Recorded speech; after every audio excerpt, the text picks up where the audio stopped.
Hello and welcome to a special edition of the In the Money Players Podcast. Going to be doing a video version of this one on YouTube as well as an audio version.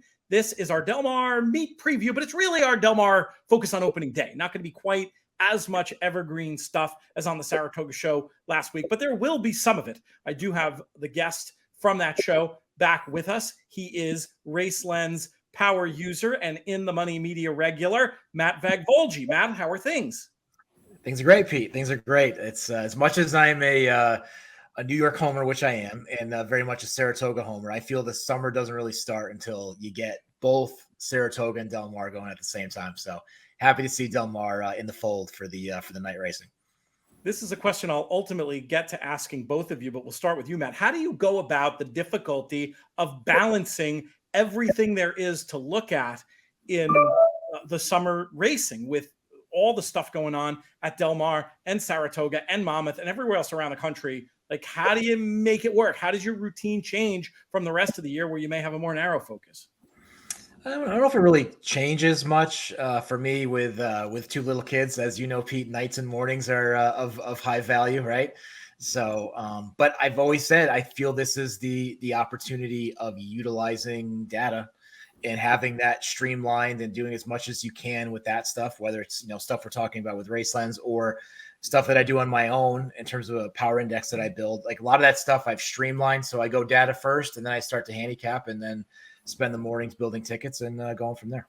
I didn't even realize what a good plug that was for the sponsor of today's show. We'll get to talking about them in a minute, but it's time to introduce our second guest. You've been reading him covering California over at inthemoneypodcast.com for quite a while now. You did Los Al, did Santa Anita. I know he's really excited about Del Mar, and he's doing some extra work for Del Mar with a daily diary similar to what Nick Tamaro is doing for Saratoga, and that will eventually be behind the inthemoneypodcast.com/plus wall. Which I encourage everybody to do. If you like the show, you want to support us, you get a ton of extra content and things like Dean's Diary. But we're previewing it, I guess I should say, this weekend. We're doing both of those things this weekend on the free side of things over at inthemoneypodcast.com, the blog. So check that out there. I'm speaking about my first editor of a horse racing book. He is Dean Keppler. Dean, what's going on? Hey, guys. Good to see you both. How are you? Can you believe it was like 20 years ago when we worked on 6 Secrets of Successful Bettors? Sometimes I wonder. You just blink of an eye, it goes so fast. They say that with kids, but as far as work goes too, it's just unbelievable. It's crazy stuff. How about we start with you in that same question? As you use tech. I would call you a power user of DRF Formulator, especially the trainer tool in there. I know you're interested in learning more about Race Lens as well, but how do you balance all the extra work at this time of year? Yeah, going to what Matt said, I kind of approach it, the same way. I'm a big trainer stats driven guy. So, all my handicapping usually starts there. 3 or 4 strong angles that I look for in most trainers, no matter what circuit it is, and that doesn't really change, for Del Mar as well. The basics of my handicapping starts there, and then I start to incorporate everything else afterwards.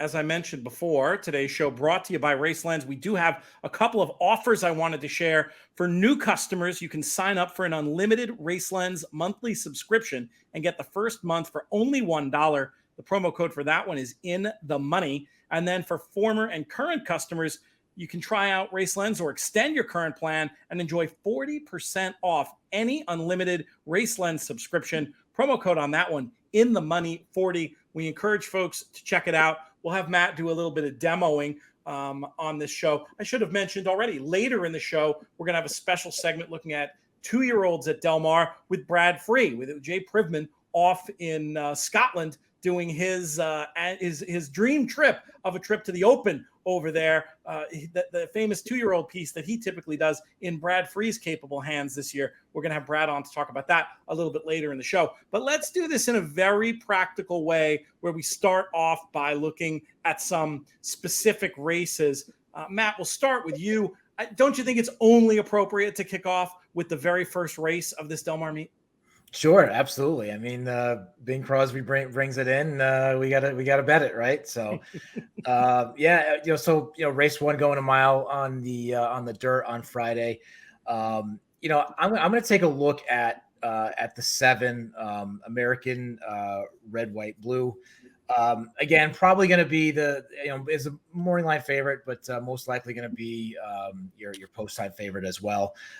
Again, just for me, I like this horse. I think it's the right pace setup. Has the only triple digits late pace figure for Equibase, and I think it's going to be pretty fast up front. And I think we'll probably sit mid pack and be able to make that run late. It is a competitive opening race, but I do feel that the pace setup here is going to sit well for the 7, and I think we'll pick up the pieces late. You thinking this is a win bet, or are there horses you want to nominate to go with? I'm gonna try to get skinny here. I'm gonna try to. I think I'll probably look to lean on this horse quite a bit.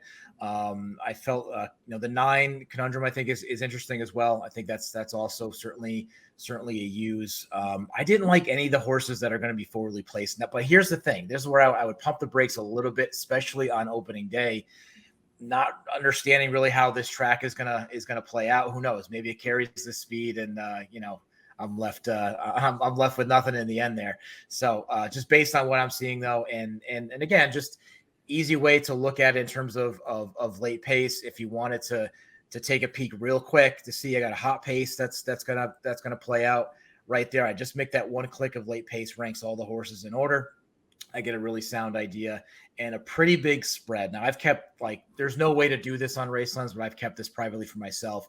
Anytime you see really a 5 or more point difference, in this case, a 10-point difference in late pace figures, it's usually a pretty strong angle. So simple way that I look at it there, but I'm going to lean pretty heavy on the 7 in the opener here at Del Mar. Dean, let's bring you in to talk about this curtain jerker for the Del Mar 2022 meet. Are you with the favorite or against? Yeah, I'm kind of in agreement with Matt on the 7 here. What I like about the 7 too, he has a versatile running style, and if you whatever pace projections you make, most people have this as a fast pace. And I think what benefits the 7 here is, he could be close to the front or he can sit off. He adds blinkers today, so you would think that perhaps he'd be closer to the pace, but he has shown the ability to close as well. So I think he's a strong favorite here. Not that I would single him going forward in doubles or multi-race exotics. There's a couple more I would probably use in here, and I guess it's probably a good time to talk about the ship and win program that Del Mar has. I mean, if you go through the card, and I'm sure it's going to just increase as the days go ahead. You got a lot of shippers coming from Belmont, Oaklawn, Churchill Downs, which you haven't, you've seen some in the past, but I think this year you're going to see a bunch, and it certainly adds to the colony of horses that you mainly only see in Southern California. So you have a lot of new faces, which leads me to the 2 who's coming off a claim at Churchill, which I would probably include in my tickets too. You got some good stats going there first off the claim. So I think it makes it a little bit interesting, the ship and in program. I think it's going to open up some big fields and a lot of opportunities that you wouldn't have normally seen.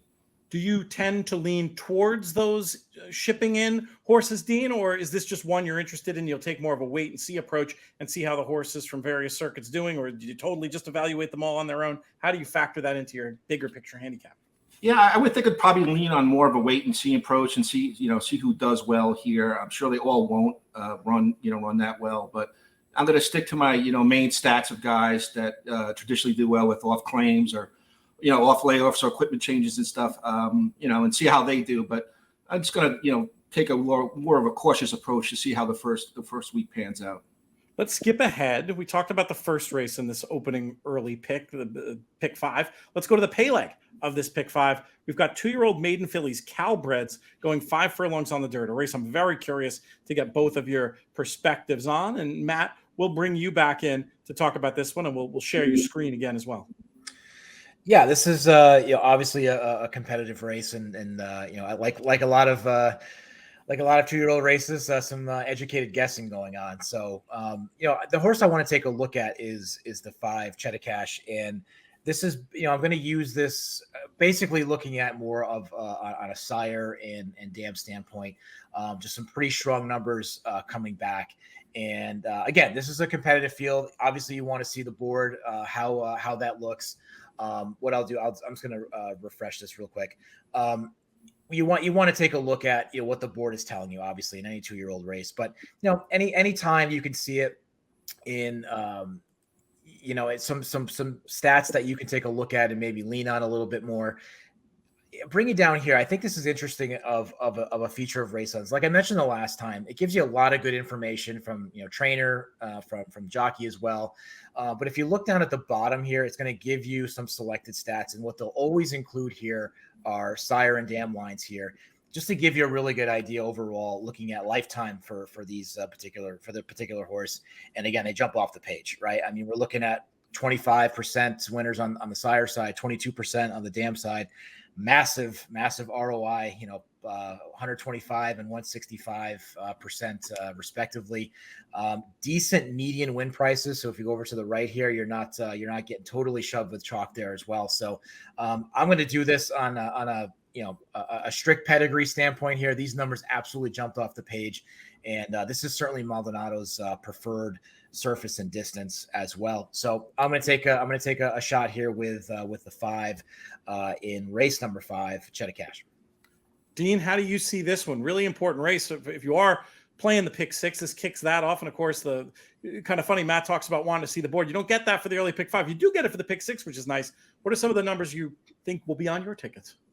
Yeah, these kind of races, I always look for horses that have experience as opposed to first-time starters, and I kind of lean that way. Usually, how I start off my handicapping with some of these maiden races, and that leads you to the 9 and 10 here, Smoking China and the Rain Song.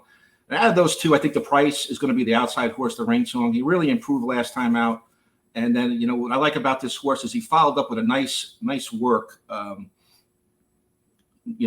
After that race, which shows me he's on the approved. He's drawn outside. It's a 5 furlong race, and I'm just going to take him over the horses that that haven't raced before. And getting back to Matt's point, with the 5 and also the 4, they're both by sires that from limited starters have done extremely well, and they'll definitely be on the bottom of my tickets. You got Danzig Hack by Danzig Candy, who the last look was 5 for 22% with his 2-year-old juveniles. And Cheddar Cash by Straight Fire, who's 4 for 18, also 22%. So those are, some really good numbers for sires and juvenile runners. So I think the first-time starters there, the 4 and the 5, I think could be live in that spot as well. But I'm going to lean to the horses on the outside on my main ticket that, have the racing experience. Let's zip ahead to some stakes action. We go on to race a traditional opening day feature, the Oceanside Stakes for these 3-year-old colts going 1 mile on the turf. Dean Keppler, will keep it with you for your thought on this one. Yeah, I'm going to go with, a little bit of price in here. I like number 6, Castlear for Wesley Ward, who was shipping out for this race. I went back and watched that replay at Belmont, and, it was something that you don't usually, ordinarily see. The horse was very rank early. Kind of was wrangled back to try to, the jockey was trying to get him, settled down. Finally got him settled down, and he dropped back in the field and then came on again, and won, quite convincingly. I like Ward's confidence, shipping this horse west here. He gets Mike Smith. He's 8-1 morning line. I think you're going to get, that price or better on this horse. And, he's my upset pick to win the Oceanside here. I like it. Anything to go with, or you're pretty much going to get stuck in with the 6? I'm pretty stuck in with the 6 here. I actually like him a lot in this spot. All right, that's great. And yeah, I mean, I love that, we have such an emphasis typically on the shows with horizontal betting. And there's been a lot of chatter about horizontal betting and bet strategies. And one thing I realize is in my own play, even though we talk about horizontals all the time in the show, because it's like an easy format for guests and whatnot, this way we're doing today's show, cherry picking races with interesting horses to win. There's nothing wrong with that. That's where I put most of my money. And hey, I don't discourage you do it according to your own betting personality and whatever gives you the most fun. But it's certainly something that I respect, and I'm happy to do more on these shows when the guests are game to cherry pick like that. Matt, you also were a little bit interested in this race. Who did you come up with? Yeah, I think I'm going to get dialed in a little bit of a different direction here. Is it Alkanov? Is Alkanov? Is that how you say it?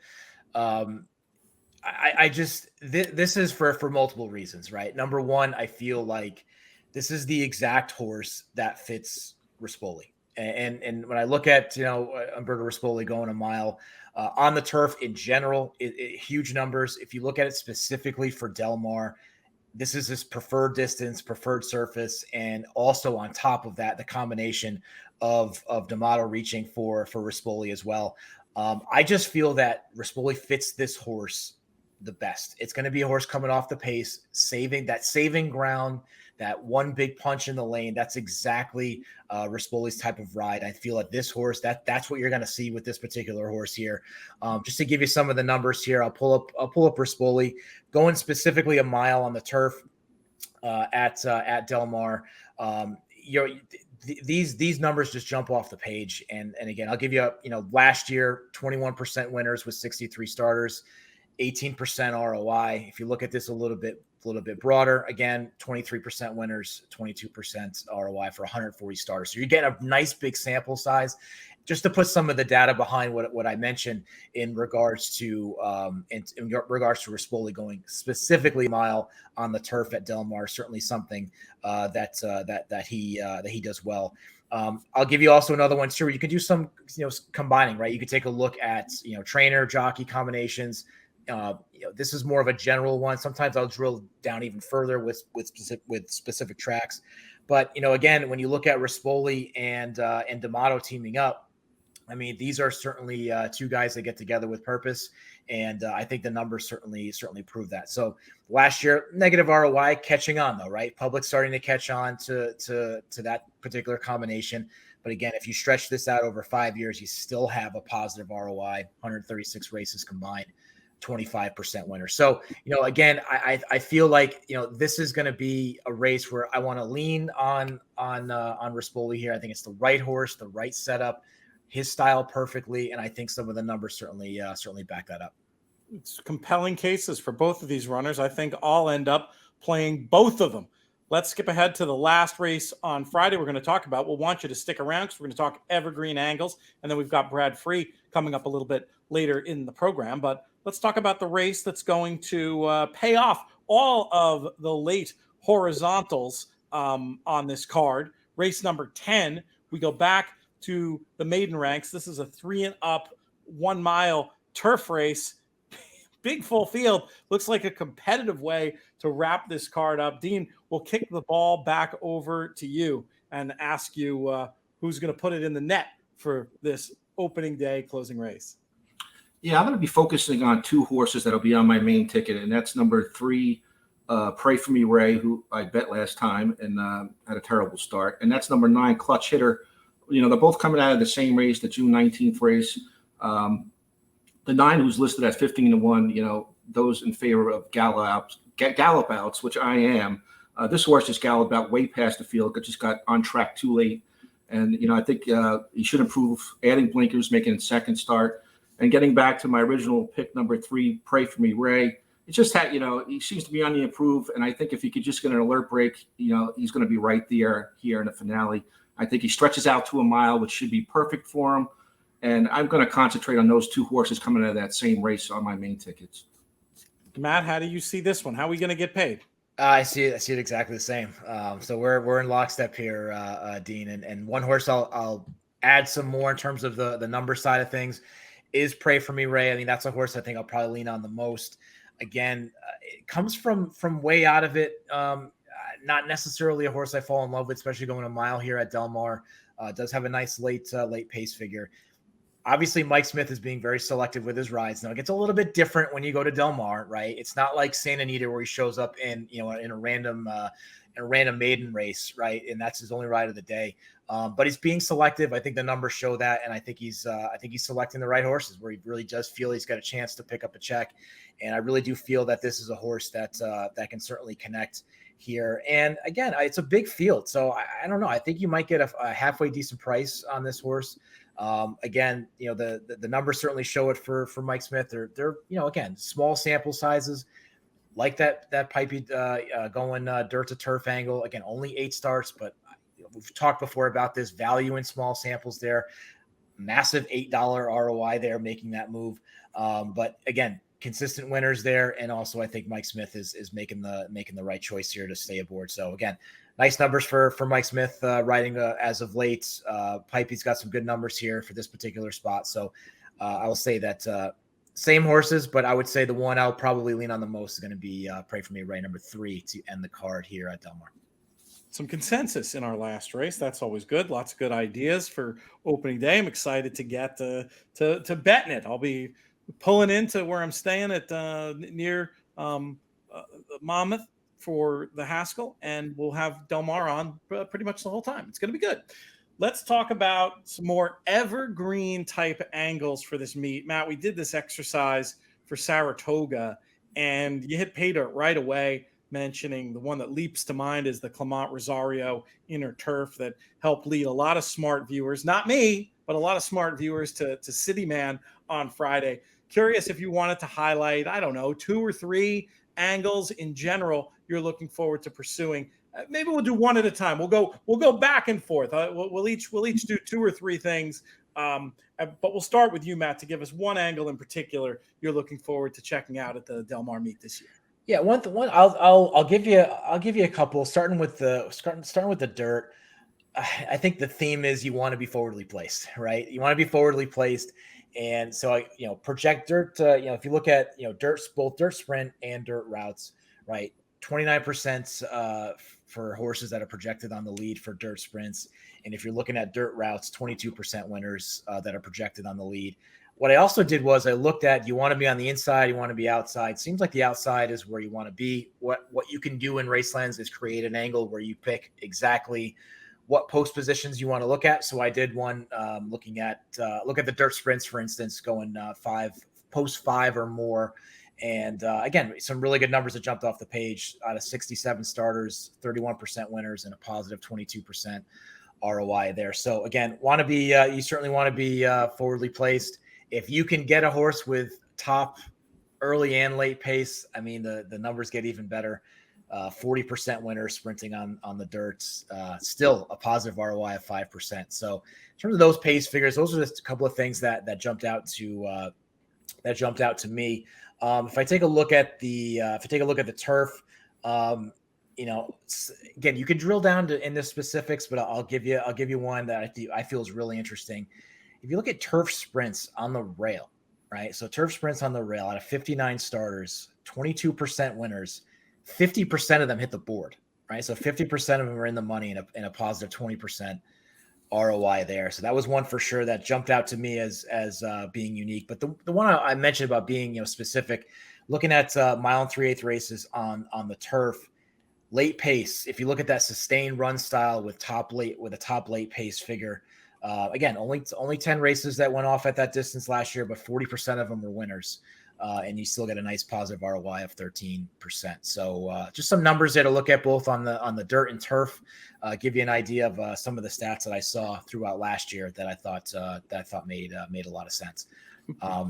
What I could do, Pete, if you want to walk through just a basic angle, I know we talked about that before. If we have time, if you want to do that. Yes, I think we'll have time at the end. Let's come Sure. back and do that with something simple that we won't have to deal with the editing. Today's ended up being like a bit of a wild day, but if we can come up with something simple that we can show people how to do it, let's absolutely do that. But before we do, I want to bring Dean back in to talk about some of the angles. And these can be angles along the lines of the way Matt took the question, or more along the lines of just riders to watch, things you expect are going to happen. Just some thoughts, macro, high-level thoughts, Dean, as we are on the eve of the Del Mar meet for 2022. Yeah, I think the one obvious interesting thing is, Flavien Prat moving his tack east, which I think really opens up this jockey colony. And I think it's, it could get very interesting, especially you have what's his name, Florent, moving from, his tack from Kentucky for the first time. He's got 5 mounts on opening day. It'll be, I see he's got a couple rides for Baffert. It'll be curious to see how he does in adjusting out there. And speaking of Baffert and, keeping it trainer oriented, Peter Miller had some horses that were legged up at Los Al, but I think those two guys have been probably chomping at the bit, sitting on the sidelines for a while. I expect them to come out guns firing, the first week or two. So, I wouldn't be surprised to see them with multiple wins, the first couple of days, especially getting through the weekend. So I would definitely keep my eyes on those two guys. Baffert coming off his 90-day suspension, Peter Miller, taking that little hiatus for personal reasons for a couple months. Their stables are, locked and loaded, and I'd be concentrating on those two guys. But as far as the jockey colony goes, Juan Hernandez, ran away with the Santa Anita meet.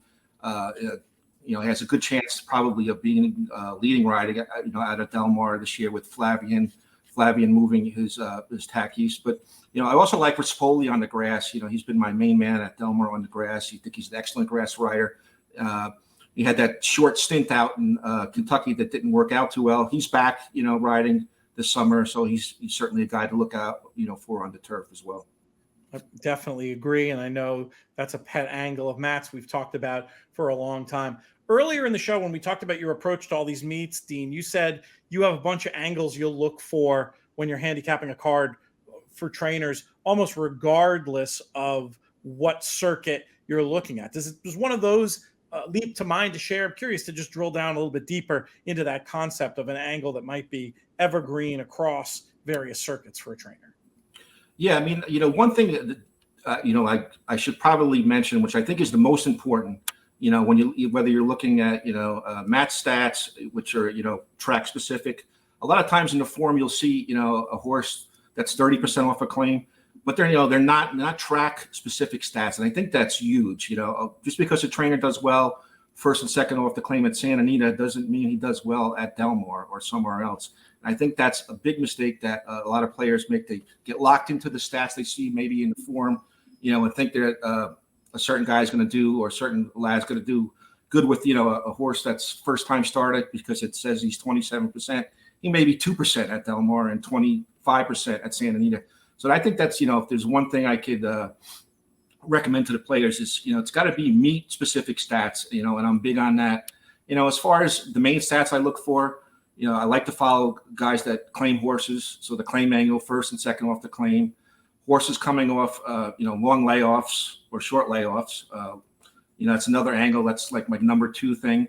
Jockey trainer combos, especially at these, meet specific meets. There's going to be a bunch of guys that do well together. You got to really pay attention to that.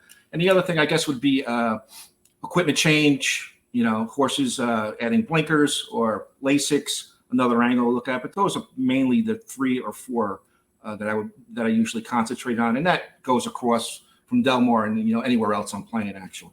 And to clarify, it's not that you're seeing, blinkers on, this is a bet. It's you notice something like that, and you see the layoff of one type or another, and you say, okay, now I'm going to drill down on this and see how does this particular barn do, because it could be something that's going to make you put a horse into the plus column, something that could put a horse into the negative column, or it could be completely neutral. But it's just like a way into the race and a way that you look at the world. Am I explaining that correctly?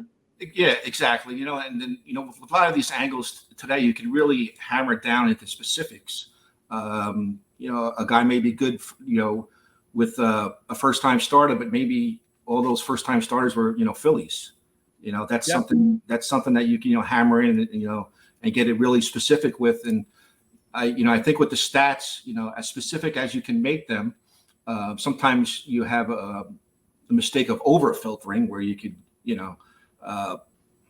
take a stat and hammer it down to the fact that, where it gets in your favor. I guess is like a better way of putting it. Backfitting, right? Is that called backfitting? Is that what that is? Form it the way you want it to be, all right, he's this way, the last 2 years, but selective endpoints. That's the other stats concept that comes into play there, that you have to, the kind of thing you really have to be wary of.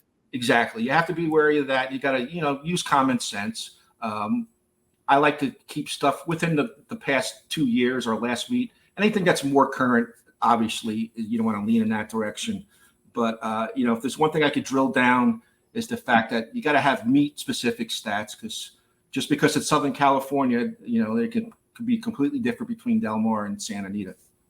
Great stuff. Appreciate that. We just have a couple minutes left. Matt, let's use them to demo how to build an angle. This was a frequently asked question that you and I both got after the Saratoga show. You have something you can demo for us real quick? Yeah, absolutely. So again, this is kind of the main screen. I'll do a basic walkthrough of what it looks like. So when you're building all of these angles, as you can see, I've got 153 active angles here. I've got a bunch that are inactive. So, but when you want to build an angle, you want to take a look at it.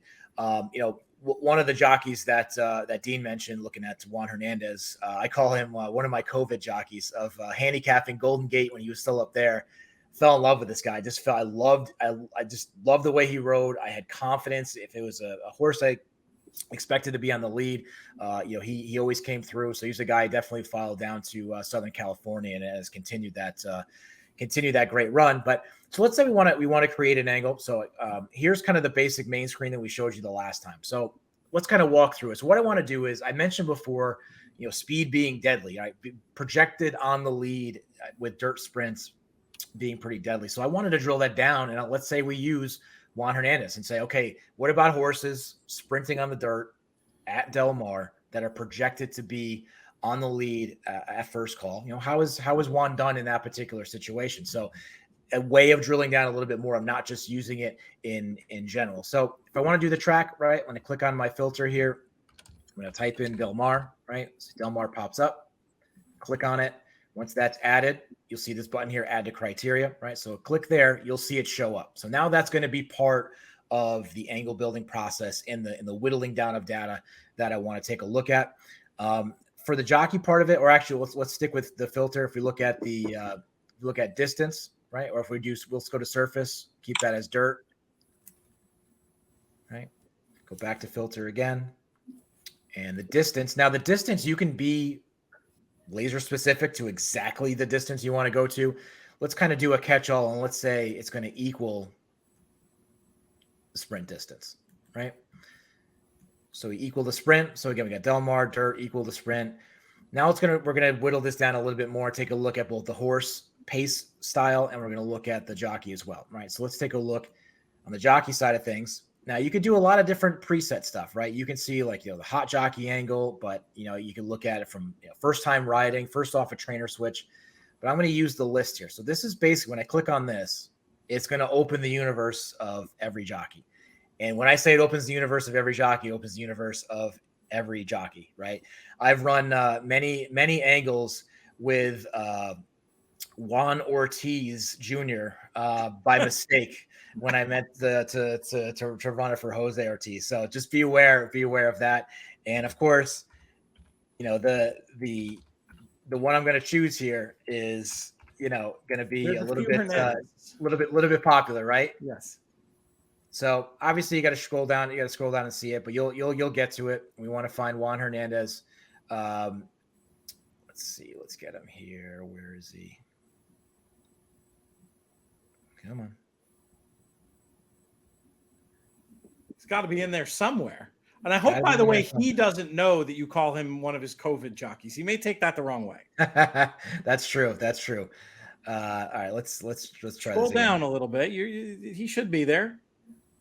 Yeah, looking for. We can always edit this out, but I'm tempted to leave it in as long as we don't get to complete. There we go. Yeah, there he is. Right. So, like I said, I picked the best jockey to have the most common name. You got a weird name in there, you'll catch it quick. See, if I was a jockey, you'd find me right away, right? So we find Juan, we get him into the mix here, right?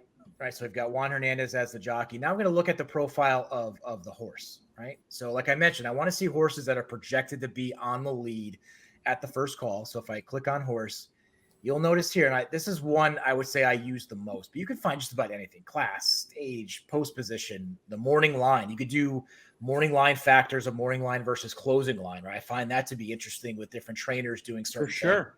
When getting bet down matters. Yep, absolutely. So if you look at the run style of the horse, right, this is what gives you kind of those classic run styles, right? Early presser, sustained presser, right?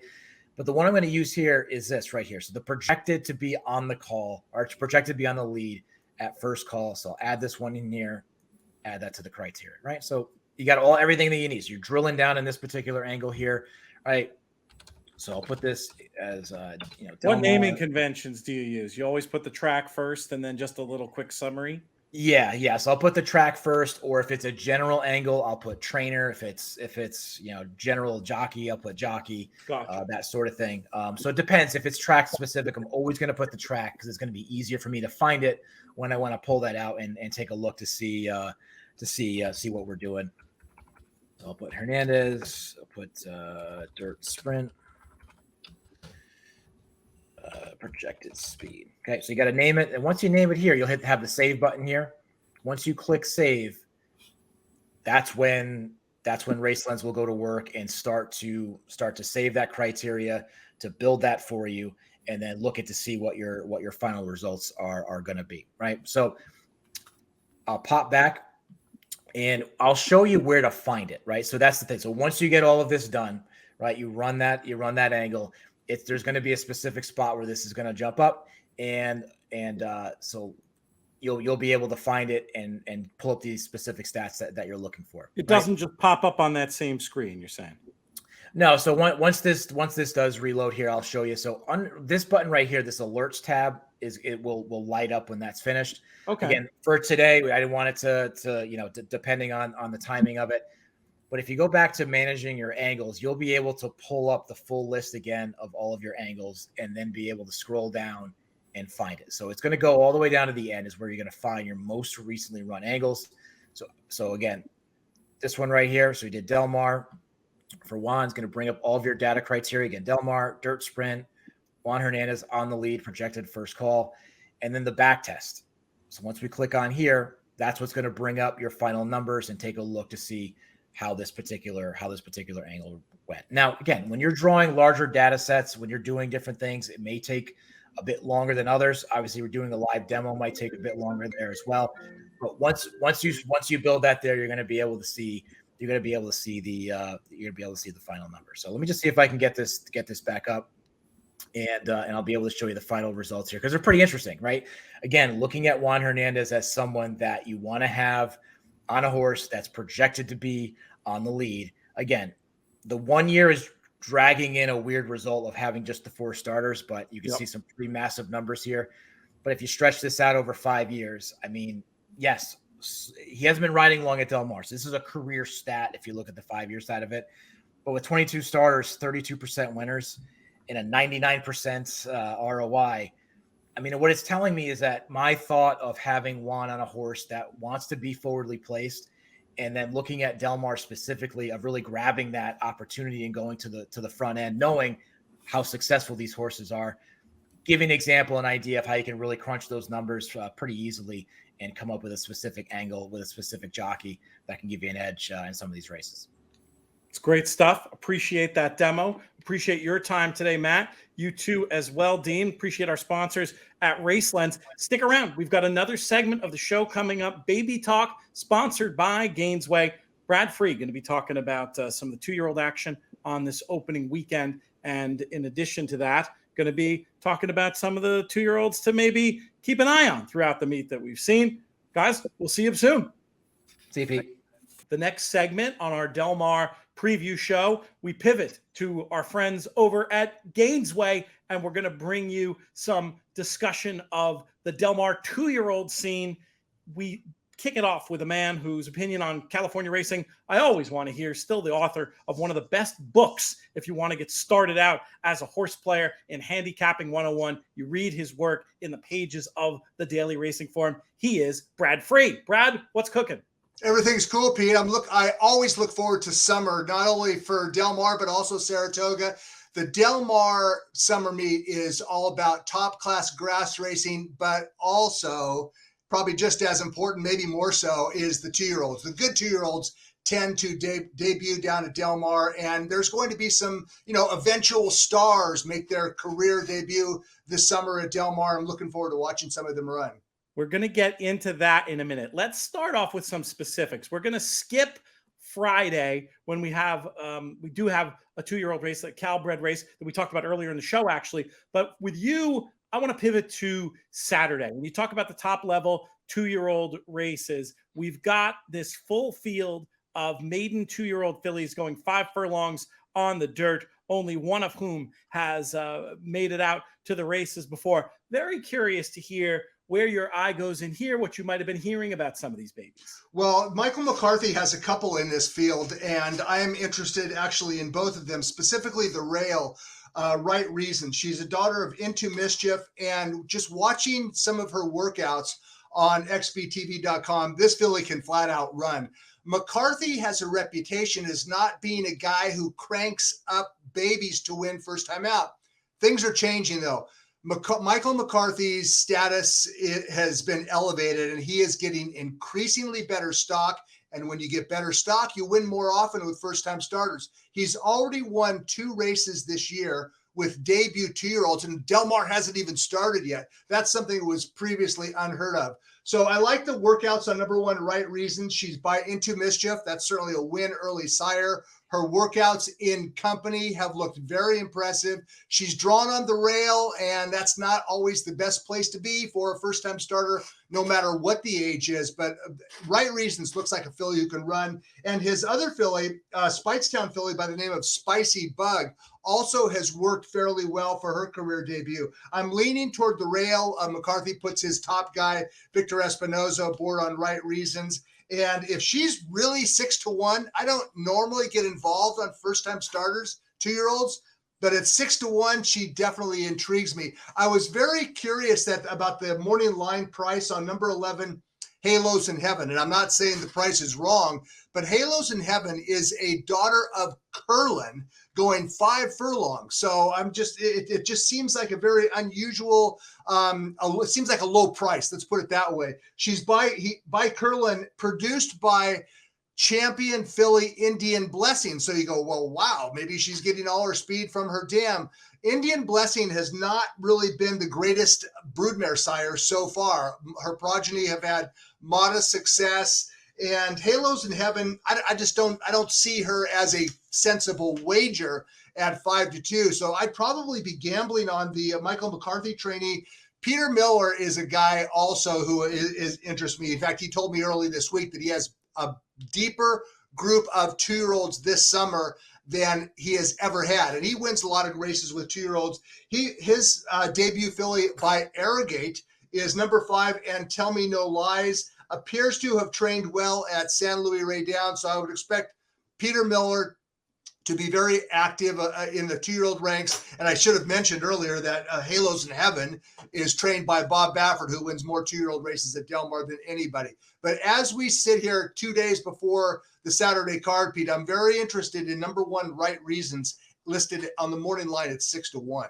Few things to follow up on. I am guessing, looking at those bullet workouts, seeing the trainer, there's probably some stories around about that horse on the outside, who is actually technically on the AE list. Halos in Heaven. We'll see. Just needs one scratch in that body of the field at this point to draw in. Or was there already an early scratch, and is she definitely getting in? Yeah, she's getting in because Baffert had 2 in the field, including number 10, Fast and Shiny, and Fast and Shiny is already out. So between the two, I suspect that Baffert probably prefers to start Halos in Heaven. And Halos in Heaven actually worked in company with Fast and Shiny and was much the best in the team workout. So Gotcha. She's drawn outside. Halos in Heaven, maybe she'll come out firing, maybe she'll win first time out. That's not the type of price that I'm interested. When you're gambling on 2-year-old first-time starters, that's it. You're gambling. And if you're gambling, you don't want to take a low number. And yeah, you would think from the sire side of the pedigree anyway, it might be a little sharp going the flat 5. You also mentioned about trainer stats changing over time with first-time starters. And I think a lot of the time it has to do with who they're training for. And when you see a team up like the Spendthrift McCarthy one, not one we've seen historically, that's the kind of thing you can really look for pointers. I mean, I'm digging into the mothballs here now, Brad, to bring out this angle, but and I've mentioned this before on the shows, but I don't know, 20 years ago, 15 years ago at Saratoga, Nick Zito, another guy never known for winning with first-time starters, started working with Bob LaPenta, buying all these speedy 2-year-olds at the sale. And one year he won, 4 or 5 2-year-old races. So you got to pay attention. You got to be nimble when it comes to these 2-year-old angles. And that's a decent segue to my next general question for you. As a horse player, which way do you lean when you're evaluating 2-year-olds? Are you looking at workouts? Are you looking at pedigree? Are you looking at trainer stats? Or is it really a combination of all of the above? Yes. I look at all of them. Now that xbtv.com has become kind of a tool for handicappers, it allows us to be present in the morning, even if we don't roll out of bed until, well after the sun comes up. I tend to get up early, but I'm not at the track at dawn. But you can watch a lot of these workouts on xbtv.com. So that is one tool to use.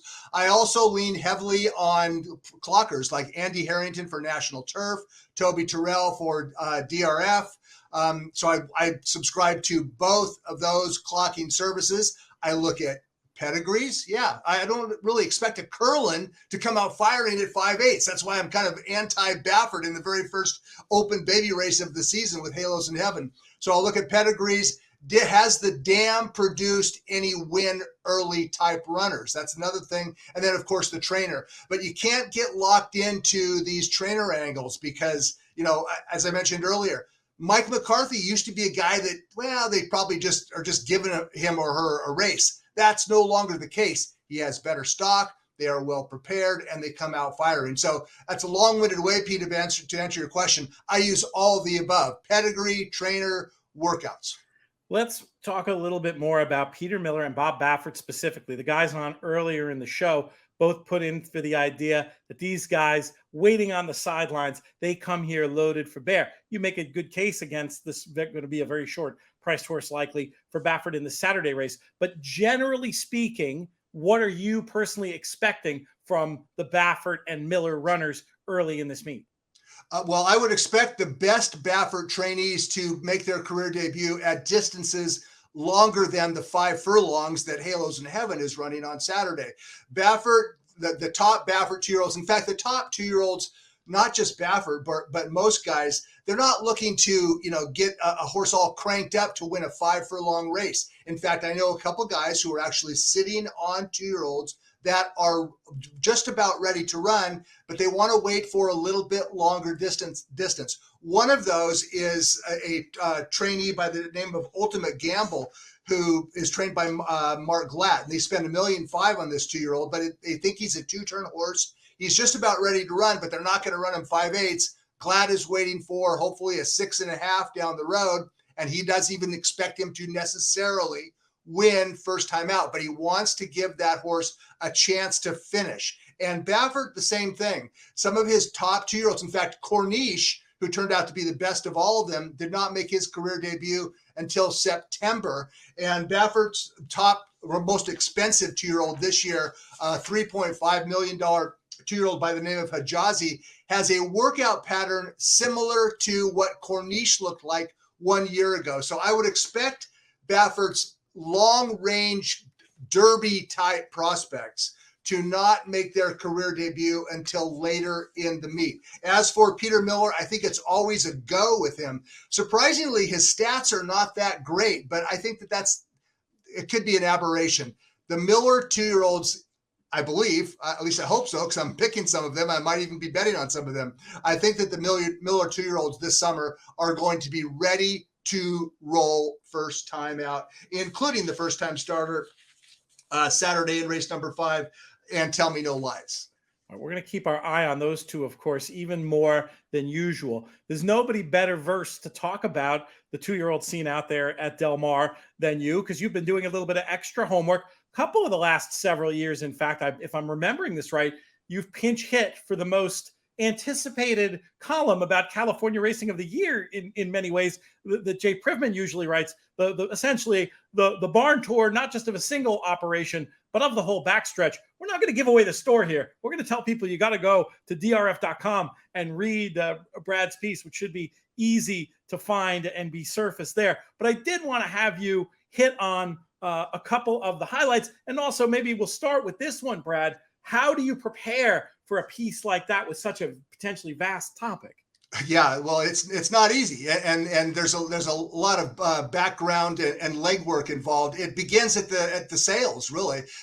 I read all the stories that come out of sales. Who is the high priced horse? Where sometimes when a horse goes for a big ticket, the buyer or whoever's the agent for the buyer will say, yeah, this horse is going to Bob Baffert, or this horse is going to the East Coast. So I follow all those. I watch the workouts. Baffert 2-year-olds are, most of them anyway, generally begin their early training, racetrack training down at Los Alamitos with Mike Marlowe. So I monitor the work tabs at Los Alamitos. Unfortunately, at least from my perspective, Baffert was reluctant to speak about his 2-year-olds this year. I'm not exactly sure why, but he didn't want to, and I respect that. So it requires a lot of legwork. Looking at the sales results, identifying horses that have been working regularly and are expected to make his or her debut during the summer. And then, of course, I just talk to people out at the track. I mean, some guys enjoy talking about their stable. I wish everybody was like that. Most of them actually are, and they're proud of it. So John Sadler has a really good group this year. Simon Callahan has a couple of good ones. I mentioned the Mark Glatt Ultimate Gamble. So those are some of the guys that I talk to, and yeah, just a lot of legwork, but it's not, I'm not complaining at all. It's fun stuff. I enjoy talking racing with horse trainers, and they like to brag a little bit on some of their horses as well.